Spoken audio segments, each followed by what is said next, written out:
నమస్కారం, జీ న్యూస్కి స్వాగతం. నేను మీ ప్రియా. ఈరోజు వార్తల్లో విశేషాలు.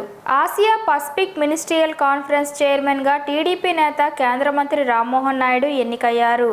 ఢిల్లీలో జరుగుతున్న 2వ ఆసియా పసిఫిక్ మినిస్టీరియల్ కాన్ఫరెన్స్లో 40 దేశాల సభ్యులు ఆయనను ఏకగ్రీవంగా ఎన్నుకున్నారు. ఈ సందర్భంగా ఎంపీ రామ్మోహన్ నాయుడు మాట్లాడుతూ దేశం తరపున దక్కిన ఈ గౌరవాన్ని బాధ్యతగా స్వీకరిస్తానని తెలిపారు.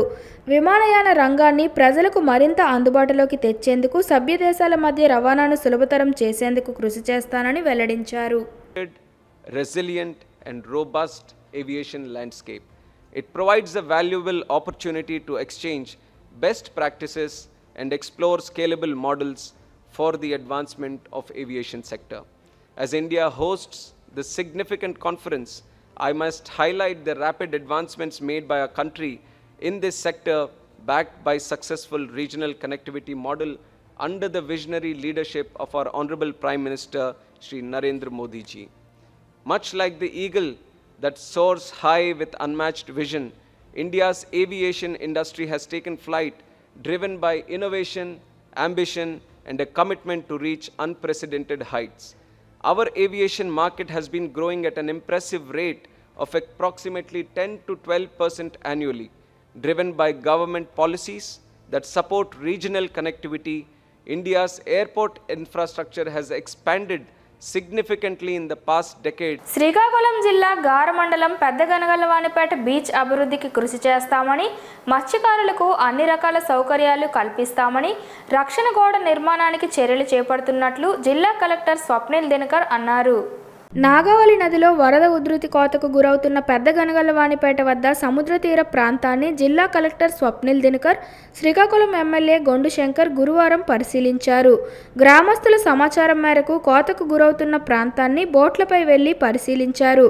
ఈ సందర్భంగా వారు మాట్లాడుతూ నదీ ప్రవాహం తన దిశను మార్చుకోవడం వలన సముద్ర ప్రాంతం కోతకు గురవుతుందని చెప్పారు. దీని వలన గ్రామానికి కూడా వరద ముప్పు పొంచి ఉందని పేర్కొన్నారు. చాలా వరకు సముద్ర తీరం కోతకు గురైనట్లు గుర్తించారు. సమస్యను ప్రభుత్వం దృష్టికి తీసుకువెళ్లి త్వరలోనే ఈ ప్రాంతంలో రక్షణ గోడ నిర్మాణం చేపట్టి ప్రజలకు శాశ్వత పరిష్కారం చూపుతామని కలెక్టర్, ఎమ్మెల్యే ప్రజలకు తెలిపారు. గత కొన్నేళ్లుగా ఈ సమస్య ఉందని, ప్రజలు ఆందోళన చెందవద్దని, అన్ని విధాలుగా అండగా ఉంటామని కలెక్టర్, ఎమ్మెల్యే గ్రామస్తులకు చెప్పారు. అలాగే ఈ ప్రాంతంలో పార్కును నిర్మించి ప్రజలకు అందుబాటులోకి తెస్తామని చెప్పారు. ప్రజలకు ఆహ్లాదాన్ని అందించే బీచ్ను సుందరంగా తీర్చిదిద్ది పర్యాటక కేంద్రంగా తీర్చిదిద్దేందుకు తమ వంతు కృషి చేస్తామని హామీ ఇచ్చారు. అలాగే పెద్దగనగలవానిపేటలో సముద్ర తీరం కోతకు గురవుతుందని గ్రామ ప్రజలు, మత్స్యకారులకు, అలాగే బీచ్ సందర్శకులకు సమస్య పరిష్కారం నిమిత్తం director, national centre for coastal research, Chennai వారికి కేంద్ర ప్రభుత్వ సంస్థకు సముద్ర తీరం కోతకి గురికాకుండా ఉండేందుకు శాస్త్రీయ అధ్యయనం కోసం లేఖలు పంపడం జరిగిందన్నారు. శ్రీకాకుళం శాసనసభ్యులు గొండు శంకర్ మాట్లాడుతూ గ్రామస్తులు ఆందోళన చెందవద్దని, ప్రభుత్వం అన్ని విధాలా అండగా ఉంటుందని చెప్పారు. మత్స్యకారులు గ్రామాల అభివృద్ధికి ప్రభుత్వం కట్టుబడి ఉందని పేర్కొన్నారు. మత్స్యకారులకు లాభం చేకూర్చే విధంగా అనేక కార్యక్రమాలు చేపడుతున్నట్లు వివరించారు. జిల్లా మేజిస్ట్రేట్ మరియు కలెక్టర్ గారు శ్రీ స్వప్నిల్ దినకర్ గారు ఆహ్వానించడం జరిగింది. ఎందుకంటే ఇక్కడ నాగావళి రివర్ డైరెక్షన్ చేంజ్ అయినందువల్ల ఊరు వైపు అలాగే కొట్టుకుంటూ వచ్చేసి బీచ్ అంతా పాడైపోయి, అలాగే మత్స్యకారులకు కూడా వేటకి చాలా ఇబ్బంది అవుతున్న పరిస్థితి, విలేజ్కి కూడా ముప్పు జరిగే పరిస్థితి ఉందని కలెక్టర్ గారు రిక్వెస్ట్ చేసిన మేరకు తక్షణమే ఆయన స్పందించి రావడం జరిగింది. దీనిపైన స్టడీ చేసాం. తప్పకుండా దీనికి ప్రొటెక్షన్ వాళ్ళు కనెక్ట్ చేసి ప్రొటెక్షన్ వాళ్ళు కట్టడానికి కూడా మేము పూర్తిగా చర్యలు తీసుకుంటామని కూడా సార్ చెప్పడం జరిగింది. ఇంకా మెరుగ్గా అందరికి కూడా ఇక్కడికి వచ్చే విజిటర్స్ కూడా బీచ్కి వచ్చే విజిటర్స్ కూడా సౌకర్యం కలిపే విధంగా బీచ్ను కూడా డెవలప్ చేస్తామని ఈ సందర్భంగా. నమస్కారం. ఈరోజు బీజీపేట, శ్రీకాకుళం మండల్ బీజీపేట నాగవల్లి రివర్ పక్కన, అంటే నాగవల్లి సముద్రంలో ఎక్కడ కలుస్తుంది అక్కడికి రావడం జరిగింది. ఇక్కడ వచ్చిన తర్వాత చూస్తే మన నాగావళి నది ఒక లెఫ్ట్ టర్న్ తీసుకొని ఊరు వైపు వెళ్ళినట్టుకి మనకి తెలిసింది. దీనివల్ల స్కోరింగ్ ఆఫ్ ద బీచ్, ఇది బీజీపేట బీచ్ చాలా వరకు జరిగింది. గతంలో ఇప్పుడు మనతో పాటు ఆనరబుల్ ఎమ్మెల్యే గారు, మన గొండు శంకర్ గారు శ్రీకాకుళం కాన్స్టిట్యూన్సీ కూడా రావడం జరిగింది. సర్పంచ్ గారు, ఇక్కడ ఉన్న లోకల్ పెద్దలందరూ అదే చెప్పారు. చాలా పెద్ద బీచ్ ఉండేది ఇక్కడ బీజీపేట బీచ్ అంటే. ఇక్కడ టూరిస్ట్ కానీ తర్వాత ఫిషర్మెన్ కానీ మత్స్యకారులు కానీ చాలా హ్యాపీగా ఇక్కడ ఉండేవాళ్ళు. బట్ కానీ గత కొన్ని సంవత్సరం నుంచి ఈ రివర్ వే మారడం వల్ల ఈ ప్రాబ్లమ్స్ అన్నీ రావడం జరుగుతుంది. ఇప్పుడు మనం చూడొచ్చు ఇక్కడ బీచ్ చాలా తగ్గిపోయింది. ఇన్ఫ్యాక్ట్ బీచ్ అది అనడానికి కూడా లేదు.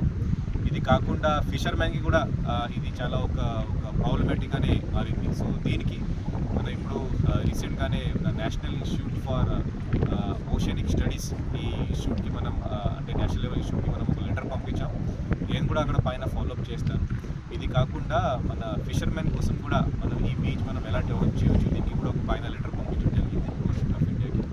అక్కడ నుంచి కన్సల్టెంట్స్ వచ్చి ఎలా మనం ఈ బీచ్ ప్రొటెక్ట్ చేయవచ్చు, అలాగే ఫిషర్మెన్కి కూడా మనం ఎలా అనుకూలంగా ఈ బీచ్ తయారు చేయవచ్చు, దీని మీద త్వరలోనే ఒక టీం పై నుంచి వచ్చి దీని మీద మళ్ళీ ఎస్టిమేట్స్ ప్రిపేర్ చేయాలి. విద్యార్థులందరూ ఉన్నతమైన స్థానంలో నిలవాలని జేసీఐ ప్రతినిధులు గురువారం స్థానిక బలగ ప్రభుత్వ పాఠశాలలో జరిగిన కార్యక్రమంలో అన్నారు. జేసీఐ వారోత్సవాల్లో భాగంగా 4వ రోజు నగరంలో పలు పాఠశాలల్లో ఉత్తమ ప్రతిభ కనబరిచిన విద్యార్థులకు ప్రతిభా పురస్కారాలను పాఠశాల ప్రధానోపాధ్యాయులు ఆధ్వర్యంలో శ్రీకాకుళం మెయిన్ అధ్యక్షులు కోన అనిల్ కుమార్, గ్రీన్ సిటీ అధ్యక్షులు బెందాలం వరలక్ష్మిలు అందజేశారు. అనంతరం మాట్లాడుతూ ప్రతి సంవత్సరం సెప్టెంబర్ నెలలో జేసీఐ వారోత్సవాలను జరుపుకుంటామని, ఇందులో భాగంగా ఈరోజు పలు పాఠశాలల్లో ఉత్తమ ప్రతిభ కనబరిచిన విద్యార్థులను గుర్తించి ప్రతిభా పురస్కారాలను అందిస్తూ ప్రోత్సహిస్తున్నామన్నారు. విద్యార్థులు ఇలాంటి పురస్కారాలతో గుర్తింపునిస్తే చురుకుదనంతో పాటు పోటీతత్వం అలవర్చుకుంటారన్నారు. పోటీతత్వం ఉన్నప్పుడే మెరుగైన విద్యకు సోపానమని, చదువుతో పాటు క్రీడల్లోనూ సాంస్కృతిక రంగాల్లోనూ సేవా రంగంలోనూ ముందుండి అన్నింటా విజయం సాధించి జిల్లాకు, పాఠశాలకు, తల్లిదండ్రులకు, గురువులకు పేరు ప్రఖ్యాతులు తేవాలని ఆకాంక్షించారు. అలాగే మాకు సహకరిస్తున్న పీజెడ్పీ సెనేటర్ పవన్ కుమార్కి, వారోత్సవాలు మాకు వెన్నుదన్నుగా నిలుస్తున్న శ్రీకాకుళం జేసీఐ ప్రతి సభ్యులకు ప్రత్యేక కృతజ్ఞతలు అన్నారు. ఈ కార్యక్రమంలో జేసీఐ వారోత్సవాల project chairman Tammineni Usharani, Bodigi Madhu, JCI Srikakulam main సభ్యులు, జేసీఐ గ్రీన్ సిటీ సభ్యులు, పాఠశాల ఉపాధ్యాయులు, బోధనేతర సిబ్బంది, విద్యార్థులు పాల్గొన్నారు. మీకు ఇవ్వడానికి 8th, 9th, 10th మెరిట్ పిల్లలకి ఇవ్వడానికని మేము ఈరోజు JCI Srikakulam green city mains president Anil Kumar garu, JCI Srikakulam green city president నా పేరు వరలక్ష్మి. నెక్స్ట్ ఈ 7 రోజుల కార్యక్రమానికి చైర్పర్సన్గా ఉన్నటువంటి తమ్మినేని ఉషారాణి గారు, మేము ముగ్గురు వచ్చాము.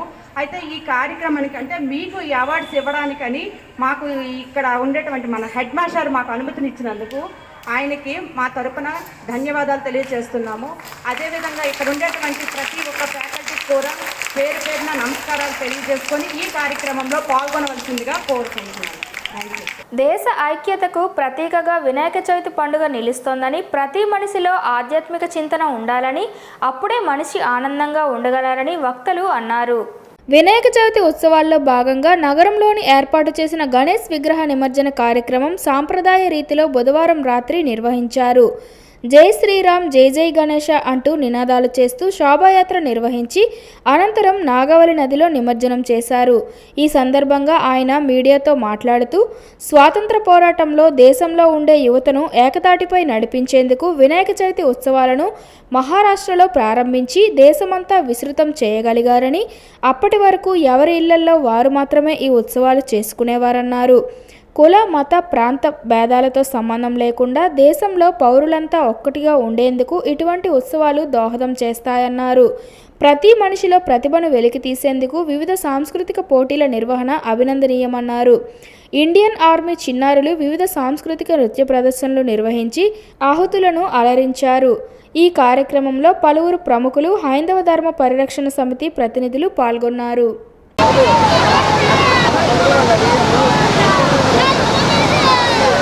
ప్రతి మనిషిలో ఆధ్యాత్మిక చింతన ఉండాలని, అప్పుడే మనిషి ఆనందంగా ఉండగలరని ఏపీడబ్ల్యూజేఎఫ్ రాష్ట్ర కార్యదర్శి, ప్రెస్ క్లబ్ అధ్యక్షులు కొంక్యాన వేణుగోపాల్ పేర్కొన్నారు. వినాయక చవితి ఉత్సవాల్లో భాగంగా నగరంలోని మధురానగర్ కాలనీలో బుధవారం రాత్రి నిర్వహించిన కార్యక్రమానికి ఆయన ముఖ్య అతిథిగా హాజరయ్యారు. ఈ సందర్భంగా వారు మాట్లాడుతూ, స్వాతంత్ర పోరాటంలో దేశంలో ఉండే యువతను ఏకతాటిపై నడిపించేందుకు వినాయక చవితి ఉత్సవాలను మహారాష్ట్రలో ప్రారంభించి దేశమంతా విస్తృతం చేయగలిగారని, అప్పటి వరకు ఎవరి ఇళ్లల్లో వారు మాత్రమే ఈ ఉత్సవాలు చేసుకునేవారన్నారు. కుల మత ప్రాంత భేదాలతో సంబంధం లేకుండా దేశంలో పౌరులంతా ఒకటిగా ఉండేందుకు ఇటువంటి ఉత్సవాలు దోహదం చేస్తాయన్నారు. ప్రతి మనిషిలో ప్రతిభను వెలికి తీసేందుకు వివిధ సాంస్కృతిక పోటీల నిర్వహణ అభినందనీయమన్నారు. మధురానగర్ కాలనీలో చిన్నారులు వివిధ సాంస్కృతిక నృత్య ప్రదర్శనలు నిర్వహించి ఆహుతులను అలరించారు. ఈ కార్యక్రమంలో జేసిస్ ఇంటర్నేషనల్ సంస్థ ప్రతినిధులు Manisharma, Anil, events manager Saibaba, dance director Sunitha, B Saikumar, Srinivasareddy, Vinayaka Chavithi ఉత్సవ కమిటీ సభ్యులు జాడ సాయి, డాక్టర్ రామం, రోహిత్, వేణు, మోహన్, జతిన్, దినేష్, రమేష్ తదితరులు పాల్గొన్నారు. తొలుత అతిథులకు ప్రతిభావంతులుగా నిలిచిన వారికి సత్కరించారు. శ్రీకాకుళం జిల్లా పలాస కాశీబుగ్గ మున్సిపాలిటీ పరిధి 1వ వార్డు మొగలపాడు గ్రామంలో కొత్త వీధి వినాయక నిమజ్జన కార్యక్రమం నిర్వహించారు.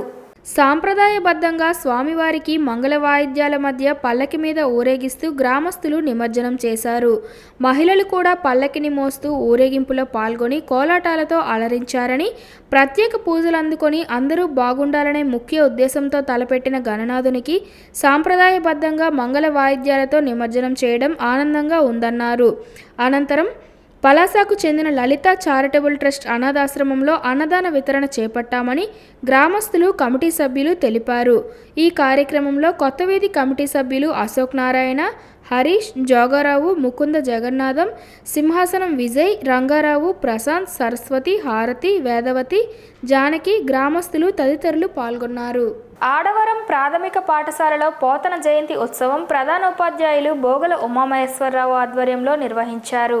పోతన చిత్రపటానికి పూలమాలలు వేసి నివాళులర్పించారు. అనంతరం మాట్లాడుతూ పోతన సారాంశాలు నేటి యువతరానికి అవసరమని, ఇందులో భాగంగా యోధ, కేసిని, గాయత్రి, గగన, జీవన్, మోహిత్ విద్యార్థులతో భాగవతంలో రచించిన పలికెడిది భాగవతమట, అమ్మ మన్నుదినంగానే అమ్మలగన్న యమ్మ, శారద నీరదేందు, చేతులూరంగా శివును పూజింపడేను అను పద్యాలను రాగయుక్తంగా చదివింపజేశారు.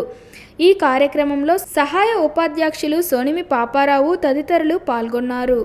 శ్రీకాకుళం నగరంలో స్థానిక డీసీసీబీ కాలనీలో వినాయక ఉత్సవాలు జరిగాయి.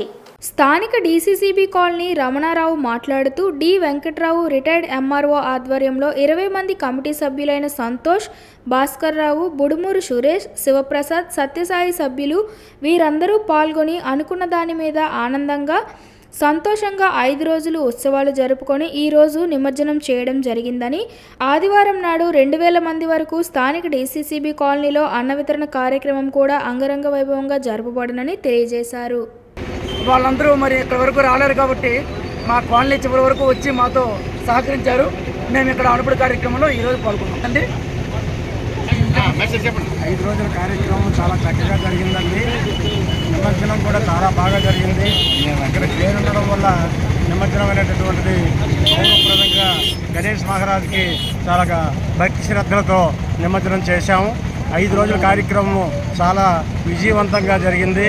మరి డీసీసీబీ కాలనీ వాసులు, భక్తులు అందరూ కూడా ఈ 5 రోజులు కూడా పూజా కార్యక్రమాలు ఉదయము సాయంకాలము చాలా చక్కగా జరిపారు. మావుడూరి రాఘవ శర్మ గారి ఆధ్వర్యంలో ఈ పూజలు చాలా బాగా జరిగాయి. తదనంతరం అన్నప్రసాద వితరణ ఈ ఆదివారం మేము పెడుతూ ఉన్నాం. సుమారు 2000 మంది వస్తున్నారండి. మరి మా కాలనీ వాసులు మాత్రమే దీంట్లో అందరూ విరాళాలు ఇచ్చి మరి ఘనంగా అన్నప్రసాద వితరణ మరి కాలనీ వాసులకి, ఇతర ప్రాంతాల నుండి వచ్చిన వాసులందరికీ కూడా చివరి ఆకు వరకు అన్ని ఐటమ్స్ అందేటట్లు అన్నప్రసాద వితరణ సత్యసాయి డీసీసీబీ కాలనీ వద్ద చక్కగా జరుగుతుంది అని మేము భావిస్తూ ఉన్నాము. వార్తలు సమాప్తం. మళ్ళీ తర్వాతి బులెటిన్లో కలుసుకుందాం. నమస్కారం.